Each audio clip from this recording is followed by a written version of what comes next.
ओम शांति। आज 4 अगस्त 2023 की साकार मुरली। आज बाबा ने कहा, मीठे लाडले बच्चे, बाप आए हैं तुम्हारे लिए स्वर्ग की नई दुनिया स्थापन करने। इसलिए इस नर से दिल ना लगाओ, इनको भूलते जाओ। प्रश्न, रहमदिल बाप तुम बच्चों पर किस रूप से कौन सा रहम करते हैं? उत्तर, बाबा कहते हैं, मैं बाप रूप से मीठी स्क्रीन बन तुम बच्चों को इतना प्यार देता हूँ जो दुनिया में दूसरा कोई भी दे न सके। मैं तुम्हें पवित्र प्यार की दुनिया का मालिक बना देता हूँ। टीचर बन तुम्हें ऐसी पढ़ाई पढ़ाता हूँ जो तुम वैश्य की बीवी बन जाते हो। यह पढ़ाई है मनुष्य देवता बनने की। यह ज्ञान रतन तुम्हें विश्व का मालिक बना देते हैं। गीत है, कौन है माता कौन है पिता। ओम शांति। बच्चों को ओम शांति का अर्थ समझाया जाता है। ओम का अर्थ है आई एम आत्मा। मैं आत्मा निराकार परमात्मा की संतान हूँ।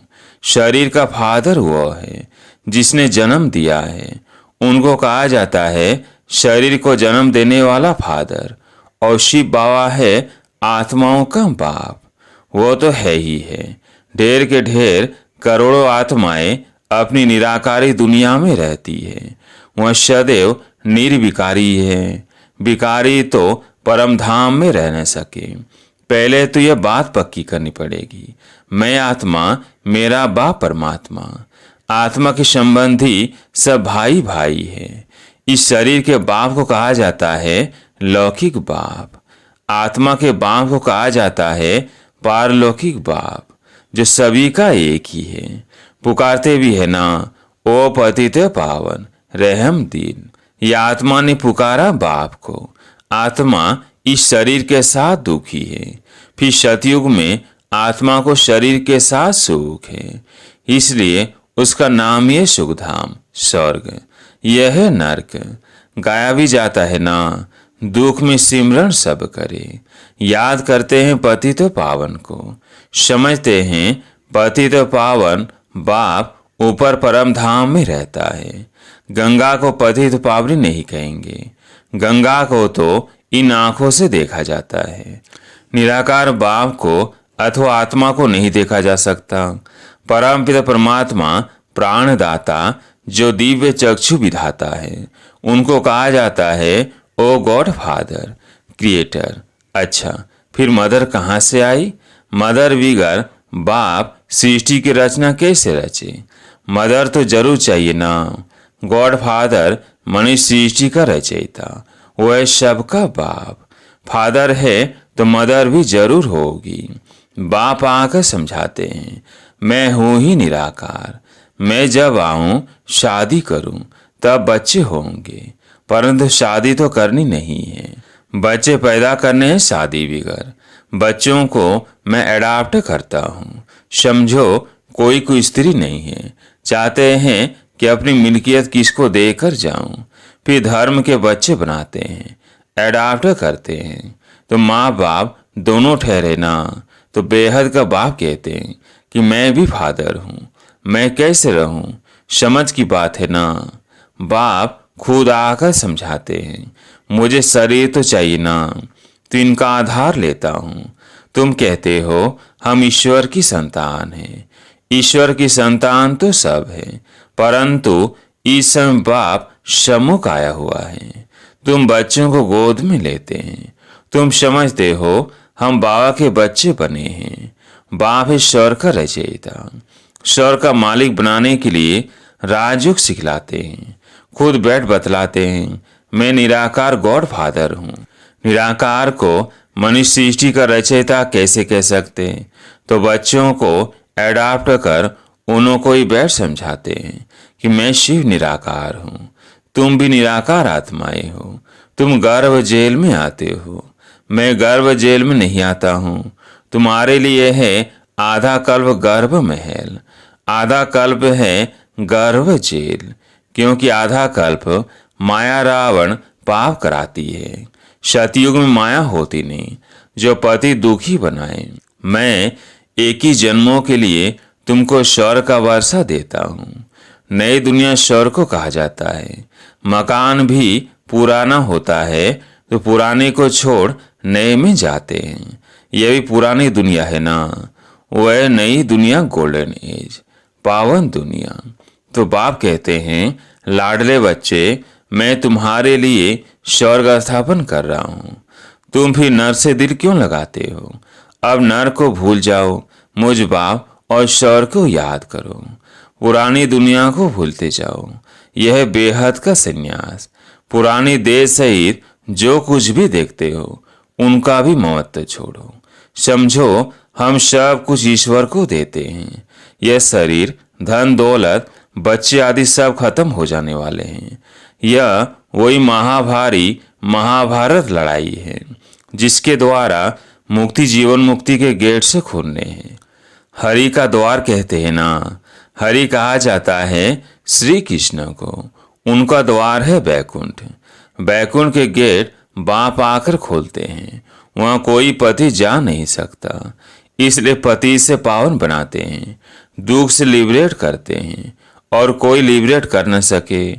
दुख हरता सुख करता बाप ही है। बाप कहते हैं, मैं तुमको राजयोग सिखाता हूँ, सदा के लिए सुख देने आया हूँ। मैं तुम्हारे लिए बैकुंठ हथेली पर लाया हूँ। तुम राजयोग सीखकर मनुष्य देवता बनते हो। बुद्धि भी कहती है कि बरोबर समझ की बातें हैं। समझो, यह पुरानी दुनिया है, फिर यह नई बनेगी। सर्वशक्तिमान एक ही बाप है जो अपनी शक्ति से स्वर्ग का मालिक बनाते हैं। चाहते भी है एक राज्य हो, ऑल माइटी ऑथोरिटी राज्य हो। सो तो सतयुग त्रेता में अटल, अखंड, सुख शांतिमय देव देवताओं की राजधानी थी। कोई विघ्न नहीं था। उनको अद्वैत राज्य कहा जाता है। दूसरा धर्म ही नहीं जो दुखी बने। अभी देखो, बल कृष्ण एक ही धर्म के हैं तो भी उन्हों की आपस में बहुत लड़ाई होती है, क्योंकि माया का राज्य है। सतयुग में माया होती नहीं। अभी कहते हैं, ओ गॉड फादर, रहम करो। बाप कहते हैं, रहम तो सब पर करूंगा। सब बच्चों को पापों से मुक्त करता हूँ, अर्थात पति दुनिया से लिबरेट करता हूँ। तुम सब आत्माओं को ले जाता हूँ निराकारी दुनिया में। बाकी शरीर तो भस्म हो जाएंगे। नेचुरल कैलेमिटीज गाई हुई हैं, आसार भी देख रहे हो। फैमन पड़ना जरूर है। अब बाप कहते हैं, इस छीछी दुनिया से ममत्व तोड़ो। बेहद का बाप है शक्रीन।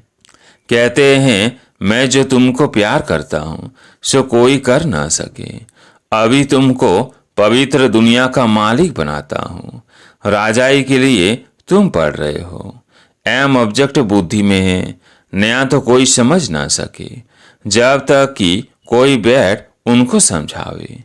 एक हफ्ता बैठ समझे कि मनुष्य देवता बनना है। इसलिए बाप को जादूगर कहा जाता है। ज्ञान रत्नों से मनुष्य को देवता बनाता हूँ। उनको रत्नागर, सौदागर, मुसाफिर भी कहते हैं। तुमको आकर स्वर्ग की महारानी महाराजा बनाते हैं। मुसाफिर कितना हसीन है। तुम जो कोई काम के नहीं थे, अब तुमको पढ़ाकर वैस की बीवी बनाता हूँ। तुम जानते हो, हम सूर्यवंशी, चंद्रवंशी बनने के लिए पढ़ रहे हैं। परमात्मा पढ़ाते हैं। तुम यहाँ क्या पढ़ते हो?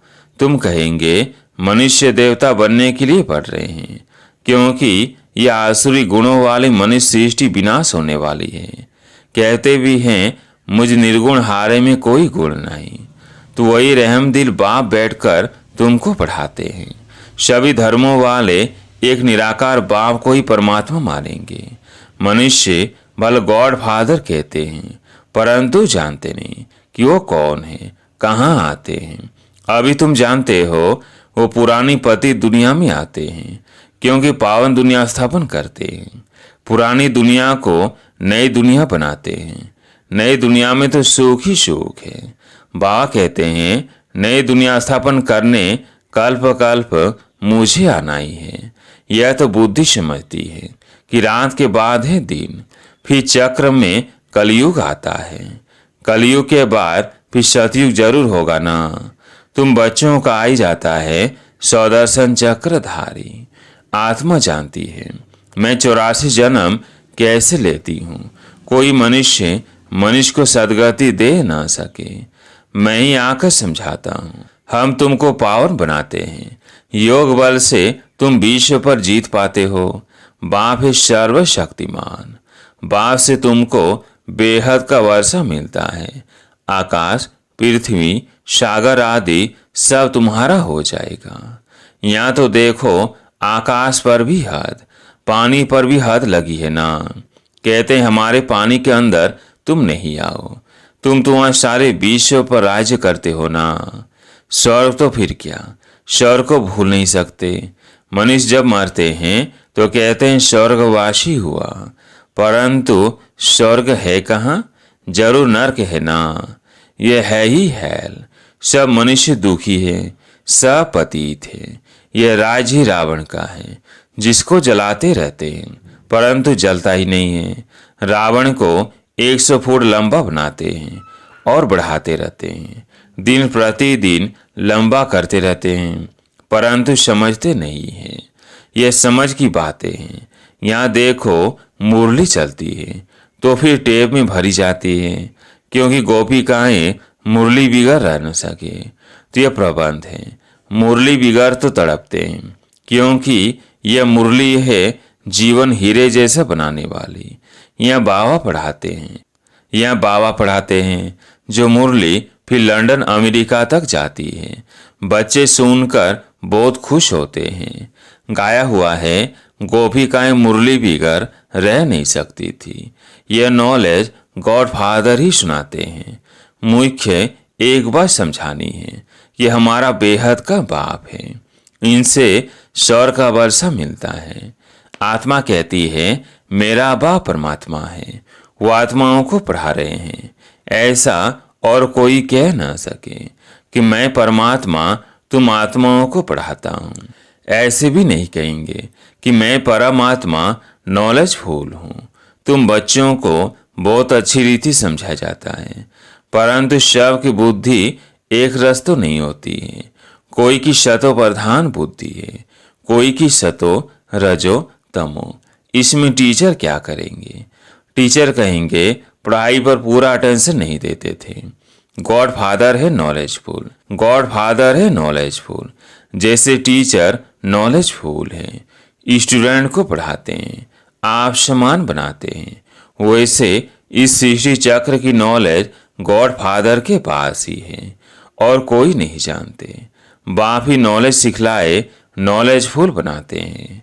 बाप है नॉलेजफुल, सबसे ऊंचे, ऊंचा जिसका नाम है, ऊंचा ठाव है। ब्रह्मा विष्णु शंकर है सूक्ष्म वतनवासी। 3rd ग्रेड में है मनुष्य, मनुष्यों में भी ग्रेड है। सतयुग में मनुष्यों की ग्रेड बड़ी ऊंची रहती है। तुम गोल्डन एज में जाते हो, आयरन एज खत्म हो जाएगा। गोल्डन एज है तो सिल्वर एज नहीं, कॉपर एज है तो आयरन एज नहीं। ये सब बातें बुद्धि में रखनी है, इसलिए चित्र बनवाए हैं। सतयुग में बहुत थोड़े मनुष्य होते हैं, कलयुग में तो ढेर के ढेर मनुष्य हैं। पूछते हैं बाबा विनाश कब होगा? विनाश तब होगा जब नाटक पूरा होगा, सब चले जाएंगे। बाबा है मुक्ति जीवन मुक्ति का गाइड, वो रहते हैं परम धाम में। तुम भी वहाँ के रहने वाले हो, यहाँ आए हो पाठ बजाने। बाप कहते हैं बच्चे तुम्हें माया पर जीत पानी है, इसमें हिंसा की कोई बात नहीं है। सतयुग में हिंसा होती नहीं, वहाँ है ही संपूर्ण निर्विकारी देवी देवताएं। अच्छा, मीठे मीठे सिकिलदेव बच्चों प्रति माता पिता बाप दादा का याद प्यार और गुड मॉर्निंग। रूहानी बाप की रूहानी बच्चों को नमस्ते। हम रूहानी बच्चों की रूहानी बाप दादा को याद प्यार गुड मॉर्निंग नमस्ते नमस्ते। धारणा के लिए मुख्य सार। पहला पॉइंट, बुद्धि से बेहद का संन्यास करना है। पुरानी देह सहित जो कुछ इन आंखों से दिखाई देता है उनसे ममत्व निकाल बाप और ईश्वर को याद करना है। दूसरा पॉइंट, पढ़ाई को अच्छी रीति धारण कर बुद्धि को शतो प्रधान बनाना है। मुरली ही पढ़ाई है। मुरली पर बहुत बहुत ध्यान देना है। आज प्यारे मीठे वाक का वरदान, भाग्य की नई नई स्मृतियों द्वारा पुरुषार्थ में रमणीकता का अनुभव करने वाले मन दुरुस्त भव। भाग्य की नई नई स्मृतियों द्वारा पुरुषार्थ में रमणीकता का अनुभव करने वाले मन दुरुस्त भव। ब्राह्मण जीवन में लास्ट जन्म होने के कारण शरीर से चाहे कितने भी कमजोर या बीमार है, लेकिन मन सबका दुरुस्त है, उमंग उत्साह से उड़ने वाला है। पावरफुल मन की निशानी है सेकंड में जहां चाहे वहां पहुंच जाए। इसके लिए सदा अपने भाग्य के गीत गाते उड़ते रहो। अमृत वेले से भाग्य की नई नई बातें स्मृति में लाओ। कभी किसी प्राप्ति को सामने रखो, कभी किसी, तो पुरुषार्थ में रमणीकता आ जाएगी। बोर नहीं होंगे, नवीनता का अनुभव करेंगे। आज का स्लोगन, आगे पीछे सोच समझकर हर कर्म करो तो सफलता प्राप्त होती रहेगी। आगे पीछे सोच समझकर हर कर्म करो तो सफलता प्राप्त होती रहेगी। अच्छा, ओम शांति।